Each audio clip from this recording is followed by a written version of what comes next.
আমাদের আজকের এই বিশেষ আলোচনায় আপনাদের স্বাগত। আমাদের হাতে 2025 সালের একদম শেষের দিকের কিছু টেকনোলজি সোর্স এসেছে। এই খবরগুলোর ভেতর থেকে আমরা প্রযুক্তির মূল স্রোতটা বোঝার চেষ্টা করব। প্রযুক্তি কিভাবে আমাদের জীবনের সাথে আরও জড়িয়ে যাচ্ছে, আর ভবিষ্যতের উদ্ভাবনগুলো কারা নিয়ন্ত্রণ করছে। চলুন তাহলে শুরু করা যাক। বেশ, প্রথম যে সোর্সটা আমার মনোযোগ কেড়েছে সেটা টেসলা নিয়ে। বলা হচ্ছে এখন টেসলার গাড়ি চালাতে কোনো অ্যাপের দরকার হবে না, ফোনটা কাছাকাছি থাকলেই যথেষ্ট। আইডিয়াটা শুনতে তো দারুণ লাগছে, কিন্তু আমার মাথায় একটা প্রশ্ন আসছে, এই সুবিধাটা কি আসলেই আমাদের জীবন সহজ করার জন্য, নাকি এটা টেসলার মতো কোম্পানিগুলোর একটা কৌশল যাতে আমরা তাদের সিস্টেমের মধ্যে আরও শক্তভাবে আটকে যাই? খুব ভালো একটা প্রশ্ন, আর এখানেই আজকের আলোচনার মূল সুরটা লুকিয়ে আছে। দেখুন, এটা নিঃসন্দেহে ব্যবহারকারীর জন্য একটা বড় সুবিধা। চাবি, রিমোট, অ্যাপ এর সব ধাপ পেরিয়ে প্রযুক্তি এখন এমন একটা জায়গায় পৌঁছেছে যেখানে এর উপস্থিতি প্রায় টের পাওয়া যায় না। এই ধারণাটাকেই বলে সিমলেস ইন্টিগ্রেশন, বাধাহীন সংযোগ। প্রযুক্তি আপনার জীবনের অংশ হয়ে যাবে, কিন্তু আলাদা করে তাকে চালানোর কোনো ঝামেলাই থাকবে না। এই অদৃশ্য হয়ে যাওয়ার ধারণাটা বেশ ইন্টারেস্টিং।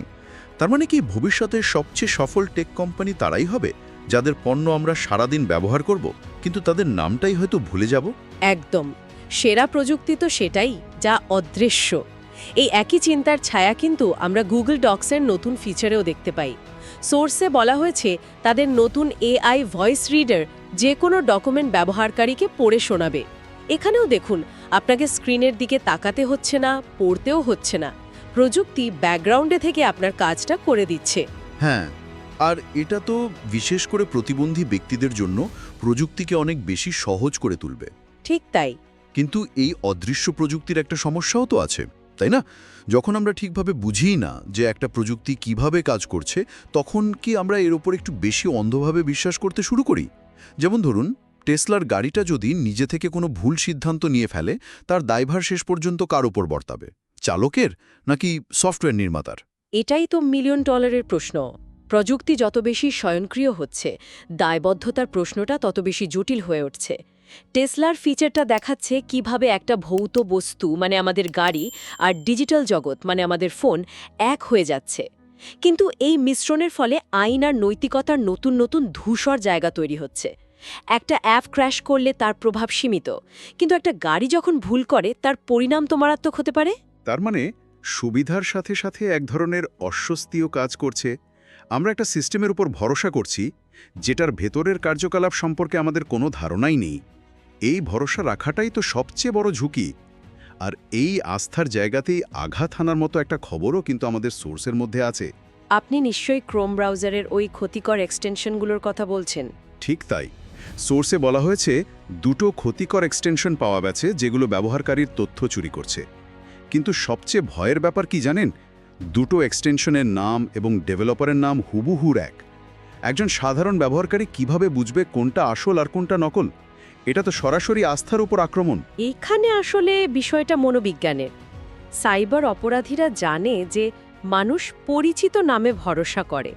তারা হয়তো গুগলে সার্চ করে একটা জনপ্রিয় এক্সটেনশনের নাম পেল, আর কিচ্ছু না দেখে প্রথম লিঙ্ক থেকে ডাউনলোড করে নিল।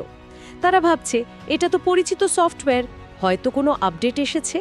কিন্তু আড়ালে এই নকল এক্সটেনশনগুলো ব্রাউজারের ভেতরে বসে ব্যবহারকারীর ব্যাংকিং পাসওয়ার্ড, সোশ্যাল মিডিয়ার লগইন তথ্য, ব্যক্তিগত ইমেল সবকিছুই অপরাধীদের হাতে তুলে দিচ্ছে। ভয়ঙ্কর ব্যাপার।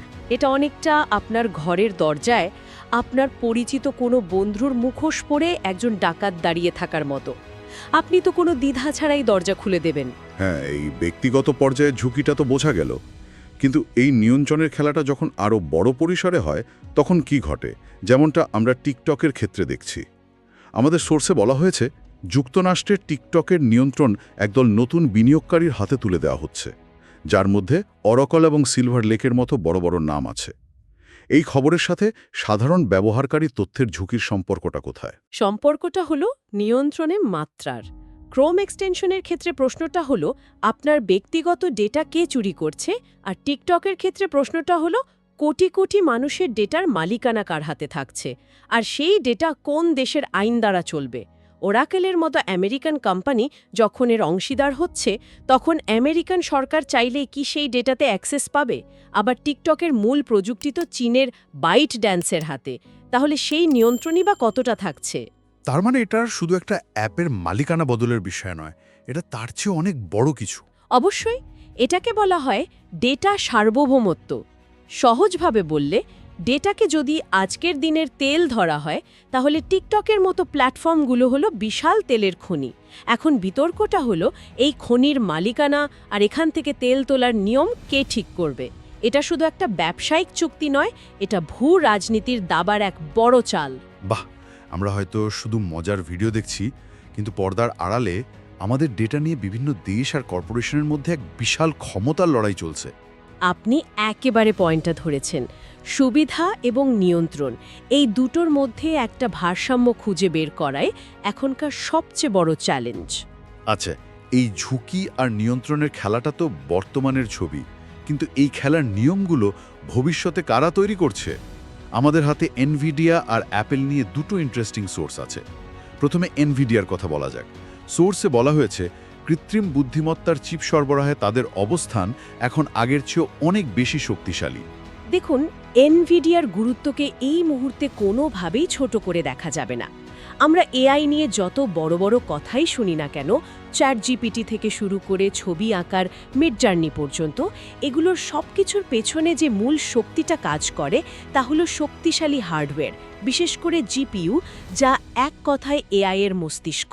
তার মানে সফটওয়্যারের দুনিয়ায় আমরা যত উদ্ভাবনী দেখি না কেন, তার সীমাটা শেষ পর্যন্ত হার্ডওয়্যারই ঠিক করে দিচ্ছে। আর সেই ক্ষমতার চাবিকাঠি এখন এনভিডিয়ার হাতে। কিন্তু যদি একটা কোম্পানি এই মস্তিষ্ক তৈরির বাজারে একছত্র আধিপত্য রাখে, তাহলে উদ্ভাবনের জন্য এটা কি একটা ঝুঁকি নয়? অবশ্যই, এটা একটা বড় প্রশ্ন। এনভিডিয়া শুধু চিপ বানাচ্ছে না, তারা কার্যত ভবিষ্যতের ডিজিটাল দুনিয়ার পরিকাঠামো তৈরি করছে। এর ফলে কৃত্রিম বুদ্ধিমত্তার ভবিষ্যৎ গতিপথ অনেকটাই তাদের সিদ্ধান্তের উপর নির্ভরশীল হয়ে পড়ছে। কোন ধরনের এআই গবেষণা প্রাধান্য পাবে, কোন কোম্পানিগুলো সবচেয়ে শক্তিশালী মডেল বানাতে পারবে, এই সব কিছুতেই এনভিডিয়ার একটা বিশাল ভূমিকা থাকছে। বেশ, এটা তো গেল হার্ডওয়্যারের দিক। এবার সফটওয়্যার আর ব্যবহারকারী অভিজ্ঞতার দিকটা দেখি। আমাদের হাতে অ্যাপেলের খবরটা আছে। 2026 সালের 1 এপ্রিল অ্যাপেল তার 50 বছর পূর্তি উদযাপন করবে। সোর্স বলছে, এটা শুধু একটা বার্ষিকী নয়, বরং একে ভবিষ্যতের বিনিয়োগ ও উদ্ভাবনের একটি মাইলফলক হিসেবে দেখা হচ্ছে। এর আসল মানেটা কি হতে পারে? অ্যাপেল কি নতুন কোনো কিছুর ঘোষণা দিতে যাচ্ছে? অ্যাপেলের মতো কোম্পানিগুলো এই ধরনের মাইলফলককে খুব কৌশলগতভাবে ব্যবহার করে। এটা তাদের জন্য শুধু অতীত উদযাপন নয়, বরং ভবিষ্যতের দিক নির্দেশনা দেওয়ার একটা মঞ্চ। 50 বছর পূর্তিতে তারা সম্ভবত তাদের পরবর্তী দশকের পরিকল্পনা তুলে ধরবে। সেটা হতে পারে অগমেন্টেড রিয়ালিটির চশমা, হতে পারে বহু প্রতীক্ষিত অ্যাপেল কার, অথবা এমন কিছু যা স্বাস্থ্য বা বাড়ির অটোমেশনের ধারণাকেই বদলে দেবে। তাহলে একদিকে এনভিডিয়া ভবিষ্যতের ডিজিটাল দুনিয়ার ভিত্তি তৈরি করছে, আর অন্যদিকে অ্যাপেলের মতো কোম্পানিগুলো সেই ভিত্তির উপর দাঁড়িয়ে ব্যবহারকারীর জন্য নতুন নতুন অভিজ্ঞতা তৈরি করছে। কিন্তু এই বিশাল দৈত্যদের উদ্ভাবনের পাশে আমাদের স্থানীয় উদ্যোগগুলোর অবস্থান কোথায়? আমাদের হাতে বাংলাদেশেরও একটি খবর আছে, digital device and innovation expo 2026, যা আগামী বছরের 29 জানুয়ারি শুরু হতে যাচ্ছে। এই স্থানীয় আয়োজনটির তাৎপর্য কি? এটা উদ্ভাবনের মুদ্রার ঠিক উল্টো পিঠ এবং সমানভাবে গুরুত্বপূর্ণ। দেখুন, এনভিডিয়া বা অ্যাপল যখন কোনো প্রযুক্তি তৈরি করে, তারা সেটাকে গ্লোবাল বাজারের কথা মাথায় রেখে করে। কিন্তু প্রতিটি দেশের সমস্যা আর প্রয়োজন তো ভিন্ন। বাংলাদেশের মতো দেশের স্থানীয় আয়োজনগুলো ঠিক এই জায়গাতেই গুরুত্বপূর্ণ হয়ে ওঠে। এই এক্সপোগুলো হলো একটা সেতু বন্ধন। এখানে স্থানীয় উদ্ভাবকরা বৈশ্বিক প্রযুক্তিগুলোকে নিজেদের দেশের প্রয়োজন অনুযায়ী ব্যবহার করার সুযোগ পান। অর্থাৎ বৈশ্বিক প্রযুক্তিকে স্থানীয়করণ করা। কিন্তু এটা বাস্তবে কিভাবে কাজ করে? একজন বাংলাদেশি তরুণ উদ্ভাবক কি আসলেই এনভিডিয়ার লেটেস্ট চিপ ব্যবহার করে কোনো সমাধান তৈরি করতে পারে? অবশ্যই পারে, এবং সেখানেই এই এক্সপোগুলোর সার্থকতা। হয়তো একজন তরুণ কৃষি প্রযুক্তি নিয়ে কাজ করা উদ্যোক্তা এই এক্সপোতে এসে দেখলেন কিভাবে ড্রোন আর এআই ব্যবহার করে ফসলের রোগ নির্ণয় করা যায়। তিনি হয়তো এনভিডিয়ার শক্তিশালী চিপ সরাসরি কিনতে পারবেন না, কিন্তু তিনি সেই প্রযুক্তি দ্বারা অনুপ্রাণিত হয়ে কম খরচে সহজলভ্য হার্ডওয়্যার ব্যবহার করে একই সমস্যার একটি ভিন্ন সমাধান বের করতে পারেন। বড় কোম্পানিগুলো সমস্যার স্কেল নিয়ে ভাবে, আর স্থানীয় উদ্ভাবকরা ভাবেন সমস্যার প্রেক্ষাপট নিয়ে। এই এক্সপোগুলো সেই প্রেক্ষাপট ভিত্তিক উদ্ভাবনের জন্য একটা উর্বর ক্ষেত্র তৈরি করে দেয়। চমৎকারভাবে ব্যাখ্যা করলেন। তাহলে আজকের পুরো আলোচনাটাকে যদি এক জায়গায় আনি, আমরা দেখলাম প্রযুক্তি একদিকে আমাদের জীবনের সাথে এতটাই মিশে যাচ্ছে যে তা প্রায় অদৃশ্য হয়ে পড়ছে, যেমনটা আমরা টেসলা বা গুগল ডক্সের ক্ষেত্রে দেখলাম। এবং একই সাথে এই অদৃশ্য সুবিধার আড়ালে লুকিয়ে থাকা ঝুঁকিগুলো আমরা বোঝার চেষ্টা করলাম। একদিকে ক্রোম এক্সটেনশনের মতো ছোট আক্রমণের মাধ্যমে ব্যক্তিগত তথ্য চুরি হচ্ছে, তেমনি টিকটকের মালিকানার মতো বড় ঘটনাগুলোর মাধ্যমে আমাদের ডিজিটাল সার্বভৌমত্ব হুমকির মুখে পড়ছে। এবং সবশেষে আমরা দেখলাম যে এই ভবিষ্যতের চালিকা শক্তি হিসাবে এনভিডিয়ার মতো কোম্পানিগুলো হার্ডওয়্যারের ভিত্তি তৈরি করছে, অ্যাপেল ব্যবহারকারীর অভিজ্ঞতাকে নতুন রূপ দিচ্ছে, আর বাংলাদেশের মতো দেশগুলো সেই বৈশ্বিক উদ্ভাবনকে স্থানীয় প্রয়োজনে কাজে লাগানোর চেষ্টা করছে। এখান থেকে একটি চূড়ান্ত প্রশ্ন উঠে আসে। আমাদের সোর্সগুলো থেকে এটা স্পষ্ট যে প্রযুক্তি একদিকে যেমন শক্তিশালী আর ব্যবহার বান্ধব হচ্ছে, তেমনি অন্যদিকে এর পেছনের ব্যবস্থাগুলো আরও জটিল এবং আমাদের চোখের আড়াল হয়ে যাচ্ছে। আমাদের গাড়ি যখন স্মার্ট হচ্ছে বা ব্রাউজার যখন আমাদের হয়ে কাজ করে দিচ্ছে, তখন এর পেছনের নিয়ন্ত্রণের কাঠামো, কারা চিপ তৈরি করছে, প্ল্যাটফর্মের আসল মালিককে, বা আমাদের ডেটা কোথায় থাকছে, সেই বিষয়গুলো নিয়ে আমরা আর ভাবছি না। সুবিধার আড়ালে এই জটিলতাগুলো ঢাকা পড়ে যাচ্ছে। ঠিক তাই। আর এখানেই শ্রোতাদের জন্য আমার একটি চিন্তার খোরাক রেখে যেতে চাই। প্রযুক্তি যখন অদৃশ্য হয়ে যাচ্ছে, তখন নাগরিক হিসেবে আমাদের দায়িত্ব কি আরও বেড়ে যাচ্ছে? পরের বার যখন কোনো অ্যাপ বা ডিভাইস আমাদের জীবনকে আরও সহজ করার প্রতিশ্রুতি দেবে, তখন হয়তো আমাদের প্রথম প্রশ্নটা হওয়া উচিত, এই সুবিধার আসল দাম কি এবং সেই দামটা শেষ পর্যন্ত কে পরিশোধ করছে?